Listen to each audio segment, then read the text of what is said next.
هذا الفيديو سنحكي لكم أحداث الحلقة 29 من مسلسل مولانا، الحلقة التي تحمل عنوان الحقيقة، حيث تنفجر الأسرار وتكشف هوية جابر على الملأ، وتنتهي الحلقة بصدمة مأساوية تهز العادلية من أساسها.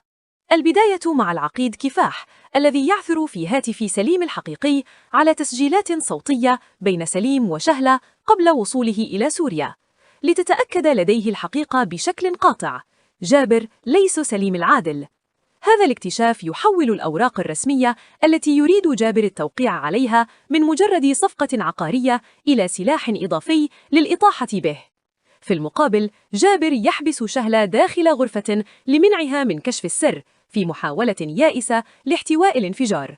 لكن مشمش يخبره أن زينة تعرضت للضرب وهاتفها سرق، ما يصدم جابر ويؤكد له أن دائرة الخطر تقترب أكثر مما يتصور. مشمش يتمكن من التسلل إلى منزل جابر وإنقاذ شهلة التي تأخذ معها أوراق سليم الثبوتية وتتجه إلى أبو خلدون طالبة منه كشف الحقيقة أمام الناس، لكنه ينصحها بالهروب خارج العادلية خوفاً عليها من ردة فعل الأهالي. لكن شهلة تختار المواجهة بدل الهروب، تتجه إلى قرية الضيعة حيث يسمع صوتها عبر مكبرات المسجد، فتجتمع الأهالي حولها. هنا تأتي لحظة الانفجار الكبير. شهلة تعترف أمام الجميع أن جابر ليس المولى المنتظر، بل رجل هارب من ماض ثقيل دخل حياتهم على حيلة نسب مقدس، وتقدم عقد زواجها منه كدليل ملموس على مرأى ومسمع من جابر نفسه. المفاجأة أن الأهالي يقابلون اعترافها بالرفض والتكذيب، ويطردونها بدلاً من تصديقها. الأسطورة التي بنيت لسنوات أصبحت أقوى من الحقيقة نفسها، فالناس ترفض أن تعيش بلا مولانا حتى لو عرفت أنه ليس سليم الحقيقي.